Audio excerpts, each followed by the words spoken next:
Big retail shopping malls that are continuously expanding, such as Lakeside Joondalup, as well as the ease of online shopping, has placed some of Perth's iconic shopping districts at a standstill.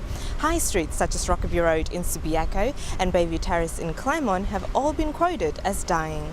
The state government's removal of floor space caps in 2010 has stimulated major increase in retail developments. So we're seeing a lot of changes in the way people spend their money and recreate, and there's been a lot of pull, I think, from the redevelopment of the major shopping centres that are probably drawing that retail spend. We're also seeing changes in the way people use technology to purchase things online. We're seeing a trend whereby a lot of the local retail and shops on high streets are losing trade because of those changes.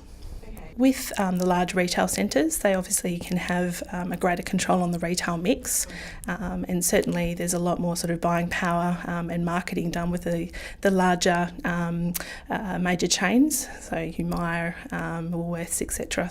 So they have a big part to play in trying to, I guess, capture that retail spend. Violetta's Fashion has been on Rockaby Road in Subiaco for over 13 years. I find that they're having an effect on us because they offer free parking, long-term parking. Well, if a customer wants to come and shop in my business, they are always in a rush, they're always in a hurry, they're always scared of getting a parking ticket. So it's like they can't shop in peace, and they need more than just 1 hour to shop to buy a top, I think that the foot traffic numbers are definitely down.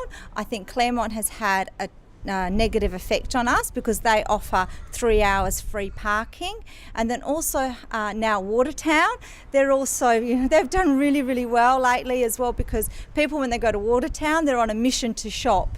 We don't have the shoppers here in Subiaco anymore. The only people that are coming into Subiaco are either the office workers, the residents, or like people on a doctor's appointment. Parking is the main problem, but also I think it's a bit of an Subiaco just isn't Subiaco anymore. Leith Groves has 18 years experience of running Vargagal on high streets. I know some areas are suffering a lot more than Leederville, but yeah, some areas are, and that's due to ridiculous high rents, I think. For a city that's only 1.5 million people, we just can't be charging the rents the same as New York and Paris when we have a really small city. Because the amount of businesses that have closed down, it's heart-wrenching, because these people have got families, so I think the landlords are too greedy and they need to just get real. If your village isn't full, then everyone's going to suffer.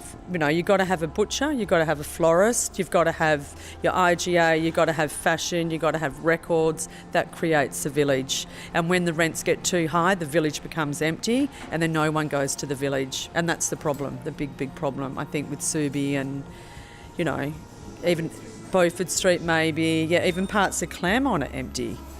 So that's a fact of having a big shopping centre there, and they're like, Claremont's busy in this.